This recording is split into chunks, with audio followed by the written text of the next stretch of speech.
Hello and welcome to a very special episode of the ABC Music Talk podcast. We are 1 year old today. When I say we, in a plural sense, I really just mean me. This podcast is just by myself, except of course for the incredible guests that I've had on the show, which we'll talk about shortly.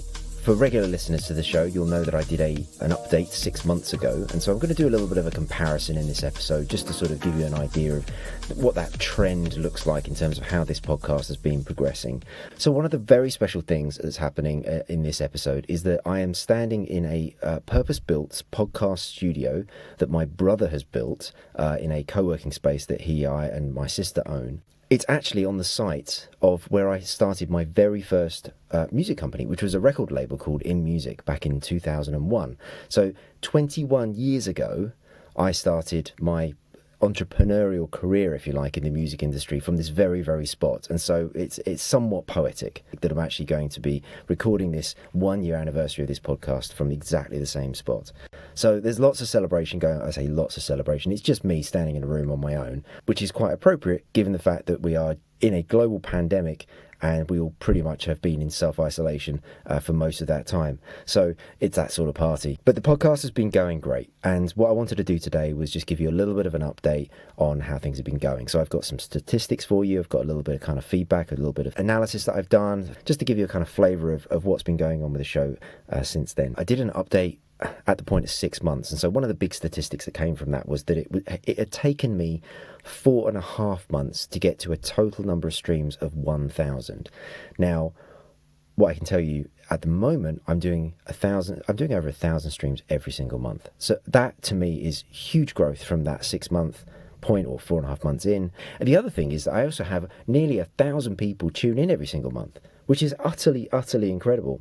So some of the other really fun stuff about this is that I've seen listeners really dive into the rest of the podcast, old episodes continually getting listened to, which is really fantastic. That was absolutely the design of it. That's why we have these different categories that you can see in the titles of each episode, so you can kind of like work your way back through and find the things that are of interest to you. But I do want to just to make this really wonderful announcement is that my dear friend Graham Perkins, the episode that he recorded has now been listened to over 700 times, which I think is really quite amazing. And so he gets the crown. He has the most listens of all the episodes. But he's not alone. Delante Murphy, who recorded that fantastic 3-part episode all about A&R, over 500 people have listened to that, which is just absolutely fantastic as well. One of the other things that I spent time in the 6 month update was looking at which of the platforms people were using to listen to the podcast. And I mentioned that Apple Podcast, that very specific Apple Podcast app, was considered by the industry as the place where everybody listens to. The new analytics, the Sounder guys, which are my hosting platform, you'll see me tag them on all of my socials. What they've done is they've created a web player. It's the one that's on my website, and they've optimized it for SEO and all the rest of it. And that's where the majority of the people listen to this podcast. And what that tells me is that people are finding that not because they're surfing the web and finding my website. It's because both the wonderful SEO work that the Sounder guys have done, but also I'm posting a link to my website, which is the Sounder player. And I think if I wasn't posting on my socials every single time I put a new episode out, either with a direct link or just through the bio link on, say, Instagram, I'm not going to have as many listeners, I'm not going to have as many streams, and this podcast wouldn't be heard by so many people. So I've sadly got to keep doing those, because I have to say it's the least fun doing social posts. I won't lie. It's a real grind. It's a real part of the admin side of running one of these things.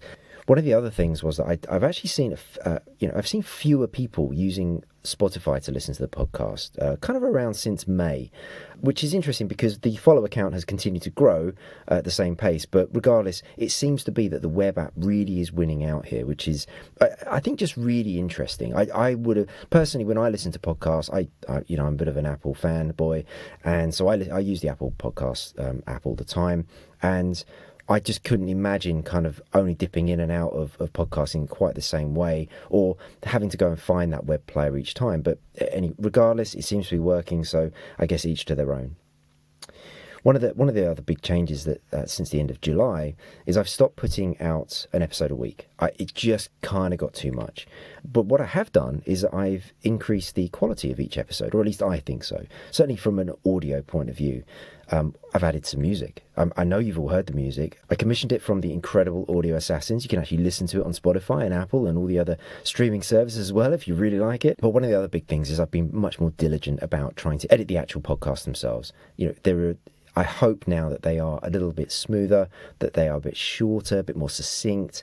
Certainly that's what I'm seeing. I'm seeing that people are getting to the ends of the podcast. And more recently, where I have had those interviews that have run into in excess of an hour, I've been trying to break those up into shorter episodes, and it just helps people get towards the end of each show that I do. And shout out to Lucy Caswell for that suggestion. Thank you very much. Also, some new equipment arrived, and that has helped the audio quality greatly. As regular listeners know, I interviewed the CEO of Aston Mics, James Young, and shout out to the team there. The sort of the aftercare was fantastic. Taught me all about some of the other bits of kit that I needed. The other thing that I've been trying to do as well is actually get out and record these in proper studios. So again, today I'm doing this at one that my brother's built, but I've also been down at the Halley Studios in East London. Thanks Del Dias, a good friend, and also the team down there, Paolo, Alana and others, who have been very, very helpful, welcoming to help me do some of the really great interviews that I've been doing recently. It makes such a difference having a dead room. It just does. You just get, it's easier, you get a much better result, and it's a much better listen. Let's get into some stats, shall we? So I've now done 47 episodes. 47 episodes, that's a lot, isn't it? And I've had 35 guests come on. Without the guests, this show really wouldn't be very good. I can't thank my guests enough. They give me their time for free. They just do it because they want to help. They want to explain what they're up to. They want to talk about things that they think might help others, and hopefully is just generally interesting to a wider group of people. I'm slightly disappointed in this stat, so I'm going to try and figure out how to make a change here. But 66% of my audience are male. Now, that's, that is whatever it is, but only 29% are female, with 5% are either non-binary or not specified. And so I really want to try and change that into much more sort of an equal thing. And I think one of the things I've got to do is I've got to get more girls on the show, and I've got some fantastic ladies lined up to come and talk about what they're up to in future episodes. One of the things that you'll know from the 6-month episode is that I had originally thought that this podcast would be more interesting to a younger demographic, and whilst we're still very, very similar in terms of age groups of people that were listening back then to who's listening now, but I have seen that has started to shift a little bit younger. So 6 months ago, we had in the 18 to 22-year-old bracket, only 10% were listening at that. That's now 11%. Again, 6 months ago, in the 35 to 44 bracket, which was the highest one, that was 26%. That's now down to 24%, with basically the crown now being taken over by the 28 to 34 age bracket. So we're starting to see that little shift younger. That was what I was hoping for. One of the other things that I also realized was that the Spotify statistics weren't making their way into the Sounder analytics, and so I spoke to the guys over at Sounder, and they were like, "Yep, that's not in there yet." And what they've done now is they have a link through to the wonderful dashboard that I sort of wax lyrical about on the six month update, and so actually a lot of like the numbers that I kind of think in my head, the ones that I believe are to be true, are actually not. They're slightly off. Really, I can add another 1,000 streams to the total, and another 370 listeners, and the majority of those are actually following the podcast as well. So it's statistics. Stats, we talked about it last time on the 6 month update. The podcasting industry is well behind things like the music industry, and certainly from my experience there. And so hopefully as that gets more fine-tuned, I'll understand better about who's actually listening to this, and so I can actually serve up more appropriate content to that audience. One of the other ones that I always have fun looking at is the number of countries that people are tuning in from. So in the 6 month update, I was reaching 50 different countries. That's now up to 68, which I just blows my mind ever so slightly. 60.5% of you are from the UK. But actually, that's an all-time, so that 60.5 is actually an all-time stat. What I've seen in the last 90 days is that's gone all the way down to 34.7%. So I actually think that what's happening is I'm starting to reach a wider audience in terms of places where people are from. Obviously, I've had a few more international guests on, and that's probably helping as well. Also, I guess maybe having younger guests on like Ethan and Nell, that probably has brought down the age demographic a little bit. So what I'm learning is that depending on who I have on the show, then almost directly affects who then listens to it. So that I'm going to be hyper conscious of. Again, I want to address the imbalance that I've got between male and female listeners, so I'm going to get more girls on the show, and hopefully that will help that statistic there. If you remember from the 6-month update, one of the things that I wanted to do was work out whether I wanted to carry on doing this. I wanted to know whether this was something that I thought would be interesting. As you can tell from the stats that I've just read out, things are going well. I am seeing that upward trend. Reaching around 1,000 people every single month is a sort of number that I could only really have dreamed of before, and we're there already within, inside a year. So give it another 6 months, see where we're at that point. But I'm still enjoying it. As I've mentioned, I've invested in the tech now to hopefully make it better. My editing skills are getting better. I'm getting quicker at that. Hopefully you're all still enjoying the Rota videos. In fact, I'm going to do a sort of a montage of all of my guests, or as many of guests that I have video footage for, should I say, because I missed a couple at the very beginning.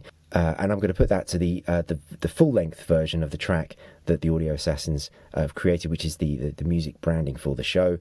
So I'm going to put that up on my YouTube channel, and the links to these videos are always in the show notes. So go and have a look at the show notes, pick up the YouTube link, and then go and enjoy some of the video footage. I think it really helps, putting a kind of face to the voice a little bit. So I did want to say a big thank you to everybody that's tuned in. I get feedback. People contact me, and actually I've had some pretty high-ranking people from the music industry contact me and say, wow, that was a great episode on XYZ. In fact, funnily enough, I got a lot of feedback on the Akazu episode. I think people were quite interested in what I did there. I mean, that was a bit of a shift and a change. That was a bit more sort of, I was acting a little bit more like a journalist doing that than I really should, because I'm definitely not a journalist.